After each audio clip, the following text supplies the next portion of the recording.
నమస్కారం గురుగారు. నమస్కారం అమ్మా. చాలా మంది బ్రహ్మ ముహూర్తంలో చేస్తే మంచిది అంటారు. కానీ ఇప్పుడున్న కాలంలో బ్రహ్మ ముహూర్తంలో లేచి స్నానం చేసి అంటే అన్ని కాలకృత్యాలు చేసుకొని చేయడం అంటే చాలా కష్టం. అది కూడా నేను ఎందుకని చెప్తాను గురుగారు. చాలా మంది ఏంటంటే 11 తర్వాత 12 తర్వాత పడుకోవడం జరుగుతుంది ఇప్పుడున్న ఈ పరిస్థితులలో. సో ఇంత తక్కువ టైంలో పడుకొని మళ్ళీ పొద్దున్నే 4:30కి 5ంటికి లేవడం అంటే చాలా కష్టం. సో ఆ టైం కాకుండా వేరే టైంలో వేరే సమయంలో మనం చేసుకోవచ్చా? చేసుకోవచ్చు తప్పకుండా. కానీ శరీరమును శుష్కింపచేయడం కూడా ఒక విధమైనటువంటిది కాదు. మన శరీరంలో శుష్కింపజేయడం ఎందుకోసం అంత కష్టపడుతున్నావు? శుష్కించొద్దు శరీరాన్ని. శుష్కించినట్టయితే అవి కూడా బాధపడతాయి కదా. శరీరంలో ఉండేటువంటి ప్రతి అవయం బాధపడుతుంది. అలాగే ఒకటి. రెండవది మీరు ఏమన్నారు, మరి వేరే సమయంలో ఎప్పుడైనా చేసుకోవచ్చా? చాలా మంచి ప్రశ్న. అయితే బ్రహ్మ ముహూర్తంలో చేయడం వల్ల విశ్వశక్తి అనేది ఎక్కువ విడుదలవుతుంది. అందుకే పడుకున్నప్పుడు బ్రహ్మ ముహూర్తంలో పడుకున్నప్పుడు గాఢ నిద్రలో ఉంటారు, పిలిచినా పలకరు. ఎక్కువ ప్రమాదాలు కూడా బ్రహ్మ ముహూర్తంలో అవుతాయి. ఎందుకు అవుతాయంటే బాగా నిద్ర వస్తుంది వాడికి, విశ్వశక్తి వస్తూ ఉంటుంది, బాగా నిద్ర వస్తూ ఉంటుంది, కూరుకుతారు. ఈ బ్రహ్మ ముహూర్తంలో లేచి చక్కగా 1 గంట మనం ధ్యానం చేసినట్టయితే విశ్వశక్తి యూనివర్సల్ పవర్ ఏదైతే ఉందో మన శరీరానికి కావలసిన శక్తి బాగా లభిస్తుంది. ఇలా చేయడం వల్ల శరీరంలో ఉన్నటువంటి కణాలన్నీ అభివృద్ధి చెందుతాయి.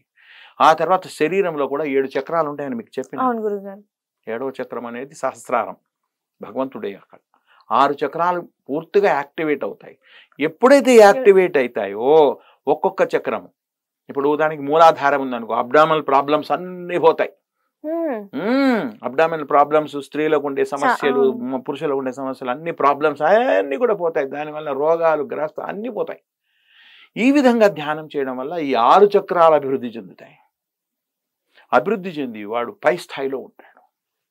8 గంటలు కాదు 10 గంటలైనా పనిచేస్తాడు నిర్విరామంగా. మళ్ళీ అలసట అనేది రాదు శరీరంలో. ఈ విధంగా ధ్యానం అనేటువంటిది చేయాలి. రెండవది మీరేమన్నారు, ఎప్పుడు మాకైతే సమయం దొరుకుతుంది బ్రహ్మ ముహూర్తం, మరి ఎప్పుడు చేయాలి? ఎప్పుడు చేయాలంటే సూర్య అస్తమయం అయిన తర్వాత. సూర్య అస్తమయం తర్వాత చెట్లలో ఉండే పక్షులు, చెట్టుకన్నీ పక్షులు అన్ని చేరుకుంటాయి గూళ్ళో, అవి చప్పుడు చేస్తుంటాయి. అది కూడా ఆ శబ్దం పనికిరాదు. మనకు శబ్దం లేదు కదా. అది 7 నుంచి 9 గంటల వరకు చేయండి. ఏదైనా 1 గంట వరకు చేస్తే చాలు. 60 సంవత్సరాల వయసు ఉన్న వాళ్ళు 1 గంట చేసేస్తాడు. 40 సంవత్సరాల వయసు ఉన్న వాళ్ళు 40 నిమిషాలు చేయండి. మీ వయసు ఉన్న వాళ్ళు 25 నిమిషాలు చేస్తే సరిపోతుంది.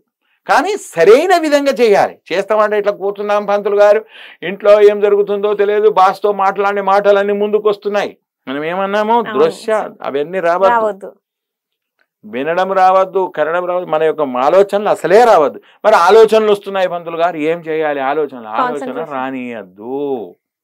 అప్పుడు అంటే మనము దీనికి ఒకటి ఉంటది కదా గురుగారు, అంటే ట్రై చేస్తున్నప్పుడు ఫస్ట్ కొన్ని రోజులు ఇలా వస్తుంది, ధ్యానం వస్తుంది. దానికి కూడా నేను ముందు వీడియోలో చెప్తాను మీకు.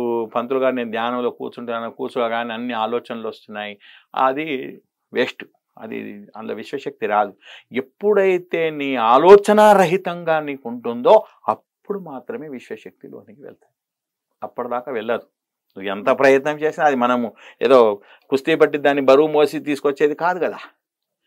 నీవు నిశ్చలమైనటువంటి మనస్సుతో ఎటువంటి ఆలోచనారహితంగా ఉండి ఆ ఇక్కడ చూసినట్టయితే, ఇట్లా కూర్చోండి భగవంతుని ఇట్లా చూసినట్టయితే తప్పక విశ్వశక్తి నీ యొక్క బ్రహ్మరంధ్రం కూడా వెళ్ళి శరీరంలో అన్నీ వెళ్తున్నట్టు కూడా నీకు తెలుస్తుంది.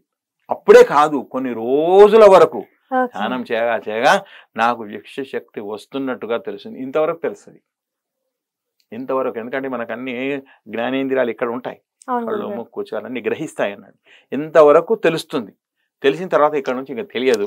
విశ్వశక్తి ఇక్కడ దాకా వచ్చింది, ఇంకా పైకి రిటర్న్ పోదు కదా, శరీరంలో వచ్చేస్తాయి. అప్పుడు ఆటోమేటిక్గా నీ యొక్క గ్రంథులన్నీ, నీ యొక్క నాడులన్నీ పరిశుద్ధమైపోతాయి. రోగగ్రస్త నాడులన్నీ కూడా శుభ్రంగా అయిపోతాయి. చక్రాలన్నీ యాక్టివేట్ అవుతాయి. యాక్టివేట్ అయితే నువ్వు బాగా పనిచేయగలుగుతావు. ఆకలి బాగా పెరిగే అవకాశం కనబడుతుంది. చక్కని చర్మము ఒక కాంతివంతంగా మారిపోతుంది. ఈ విధంగా జరుగుతూ ఉంటుంది. దీన్ని ధ్యానము అంటారు.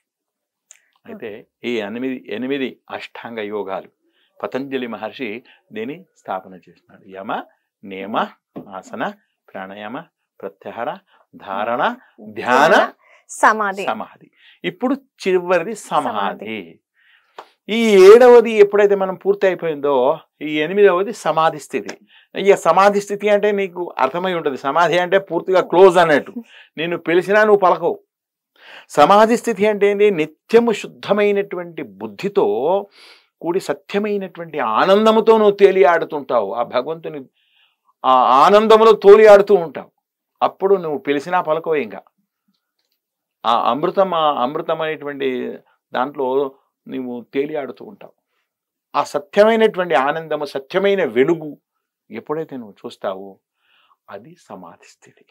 ఎప్పుడైతే సమాధి స్థితిని పొందినావో అప్పటి వరకు నీ 6 చక్రాలు యాక్టివేట్ అయిపోతాయి. 7వ చక్రము సహస్రారంలో చేర్చుకున్నట్టు తర్వాత భగవంతుని యొక్క ఆ వెలుతురు, ఆ భగవంతుని యొక్క ఆనందము, ఆ తృప్తి పడుతూ ఉంటావో ఇంకా బాహ్య ప్రపంచాలన్నీ మరిసిపోతావు. ఇప్పుడు ఉదాహరణకి ఒక పిల్లాడు ఏడుస్తున్నాడు అనుకోండి. ఏడుస్తుంటే అప్పుడు ఏం చేస్తాం? చిన్న పిల్లాడు ముంగట చిన్న బొమ్మలు పెడతాం. ఏదో చిన్న కుక్క బొమ్మ, చిన్న పిల్ల బొమ్మ, ఏదో అన్ని బొమ్మలు పెడతాం. అప్పుడు ఏడుపు ఆపేస్తాడు. ఏడుపు ఆపేసి బొమ్మలతో ఆడుకుంటూ ఉంటాడు. కన్న తల్లి కనబడింది అనుకో, ఆ బొమ్మలన్నీ విడిచిపెట్టేస్తాడు. అమ్మా అంటాడు. ఇది రామకృష్ణ పరమహంస చెప్పినాడు ఈ మాట. అయితే ఆ విధంగా నువ్వు ఎక్కడైతే బ్రహ్మత్వాన్ని ఎప్పుడైతే నువ్వు పొందగలుగుతావో ఈ యొక్క ప్రాపంచికమైనటువంటి ఇంద్రియ సుఖాలు అనేటువంటి అన్ని వదిలిపెట్టావు. ఇదంతా సత్యమైంది కాదు, శాశ్వతమైంది కాదు అని తెలుసుకుంటావు. శాశ్వతమైంది ఏది? బ్రహ్మ, భగవంతుడు. అది శాశ్వతమైనటువంటి. అశాశ్వతం జీవనం యవ్వనం. అశాశ్వతం, ఇది అశాశ్వతమైనది. శరీరం కూడా నీది కాదు. మరి నీదేది సత్యమైనటువంటిది? ఆత్మ. అప్పుడు ఆత్మను తెలుసుకోగలుగుతావు. అది ఎప్పుడైతే నువ్వు ఆత్మను తెలుసుకొని సచ్చిత్ ఆనందముతో ఉండి ఆ బ్రహ్మత్వాన్ని ఎప్పుడైతే పొందగలుగుతావో అదే సమాధి స్థితి. అంటే గురుగారు చాలా మందికి ఏంటంటే ఈ ధ్యానం అనేది మామూలుగా మెడిటేషన్ అంటే వెళ్ళేసి చేసుకొని రావడం అని, కానీ ఇంత లోతైన ఒక ఈ సబ్జెక్ట్ ఉంటుందని చెప్పేసి అసలు ఎవరికి తెలియదు. ధ్యానం అంటే మెడిటేషన్ చప్పగా కూర్చుంటే వస్తే అయిపోతుంది అంటే అది రాదు. దానిలో విశ్వశక్తి ఎక్కడి నుంచి వస్తుంది? విశ్వశక్తి అనేటువంటిది రాదు. విశ్వశక్తి రావడం వల్లనే శరీరం అనేటువంటివి నాడులన్నీ శుభ్రమవుతాయి, సప్త చక్రాలన్నీ కూడా మనకు యాక్టివేట్ అవుతాయి, మనకు శక్తి లభిస్తుంది. మనం సమాధి స్థితిని పొందినట్టయితే ఆ భగవంతుని యొక్క బ్రహ్మానందంలో మునిగి ఉంటాం. అప్పుడు నువ్వు ఎంతమంది నీ దగ్గర అరిసినా కానీ నీకు వినబడదు. అప్పుడు ఆ సత్యత ఆనందాన్ని తీసుకొని ఆత్మను ఎప్పుడో తెలుసుకుంటావో ఆత్మ అనేది సత్యమైంది, ఇది అశాశ్వతమైనటువంటి శరీరము, ఈ ధనము అశాశ్వతమైనది. నీ ముందు బంగారం పెట్టినాను దాన్ని ముట్టుకోవు. ఎందుకు? అది మనకు భగవంతుడే సత్యము అంటావు. ఆ సమాధి స్థితిని పొందినప్పుడు చక్కని ఏదైనా నీకు అక్కడ పలహారాలు పెట్టిన దాని మీద ఆసక్తి ఉండదు. చక్కని ధనము కుప్పలు రాసులుగా పోసినా కానీ అది అశాశ్వతమైంది అంటావు. శాశ్వతమైనటువంటి ఆ పరబ్రహ్మను కనుక్కోవడానికి నీవు ఎల్లప్పుడూ కూడా దాని వైపే చూస్తూ ఉంటావు. ఆటోమేటిక్గా నీకు ధ్యానం అప్పుడప్పుడే కుదిరిపోతుంది. ఇక అలాంటి ధ్యానం ఒక 20 నిమిషాలు చేసినా చాలు కదా. అంతే గురుగారు. కానీ చాలా మంది ధ్యానంలో కూర్చుంటారు, గంటలు కూర్చుంటారు. రామ్ చెప్పునా పరాయి మాలాపున హిందీలో వస్తుంది. అంటే రామ అని చెప్పిస్తాడు, పరుల యొక్క ధనాన్ని గురించి ఆలోచన చేస్తూ ఉంటాడు. వాడు ధనం అయిపోయిందో ఏమో ఇక్కడ కూర్చుంటే పంతులుగా చెప్పారు ఒక గంట కూర్చోమని, కూర్చున్నాను. కానీ వాని ధ్యానం మనసు అంతా ఎక్కడ ఉంది? డబ్బు మీద ఉంది. డబ్బు మీద, పని మీద, వాళ్ళ యొక్క పను బాధ్యతల మీద అక్కడ మనసు పోయినట్టయితే నీ ధ్యానం ఎంత 3 నిమిషాలు చేసినా చాలా. అందుకే మనం ఇప్పటిదాకా చెప్పుకున్నాం వేమన గారి పద్యం, చిత్తశుద్ధి లేని శివ పూజ లేలరా. అది చిత్తం అనేటువంటిది నీది ఏకాగ్రత కావాలి.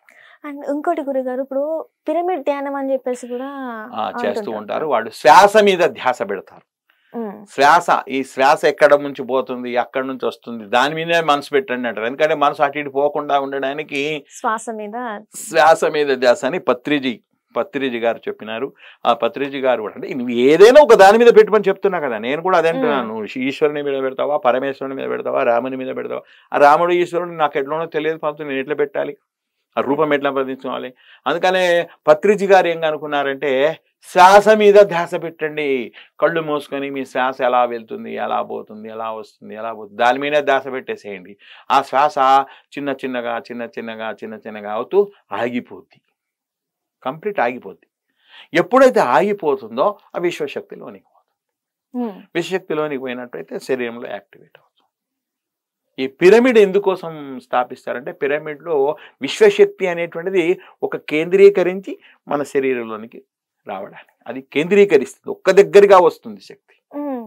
ఇప్పుడు మీరు భూతద్దం చూసినారా, సూర్యకిరణాలన్నీ దాని మీద పడి ఒక్క స్థితిగా వచ్చి అక్కడ మనకు నిప్పు అనేది పుడుతుంది. అలాగే పిరమిడ్ కూడా అంతే.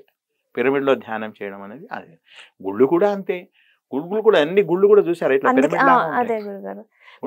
ముఖ్యంగా మనం చూసుకున్నట్టయితే సాయిబాబా టెంపుల్ ఎక్కువ మనకి ఈ ఏ ఆకారంలో అయినా ఉంటాయి, ఏ గుడి అయినా అదే ఆకారంలో ఉంటుంది. మీరు ఏదైనా అమ్మవారి గుడి చూడండి, బాబా చూడండి, రాముల వారి గుడి చూడండి, అన్ని కూడా ఈ విధంగా ఉంటాయి. తర్వాత గుళ్ళో ఉండే పురోహితుడు కూడా, అక్కడ పూజారి కూడా షటకుపం పెడుతూ ఉంటాడు, అది కూడా సేమ్ పిరమిడ్ ఆకారంలోనే ఉంటుంది. అంటే విశ్వశక్తి రావడానికి అక్కడంతా చేసే పని. మన హిందూ ధర్మం ఆ విధంగా ఉంది. దాన్ని మన విదేశీయులు మన దేశంపై దండెత్తి వాళ్ళ యొక్క విధి విధానాలని పెట్టినారు. మనం ఏదో ఛాయ్ తాగేవాళ్ళం కాదు, మనం ఏదో గంజి తాగేవాళ్ళమే. మనకన్నీ వాళ్ళు ఛాయ్ అవన్నీ నేర్పి మనల్ని పాడు చేసినారు. దాన్ని మనం సరిదిద్దే బాధ్యత మనకి. ధన్యవాదాలు గురుగారు. నమస్కారం.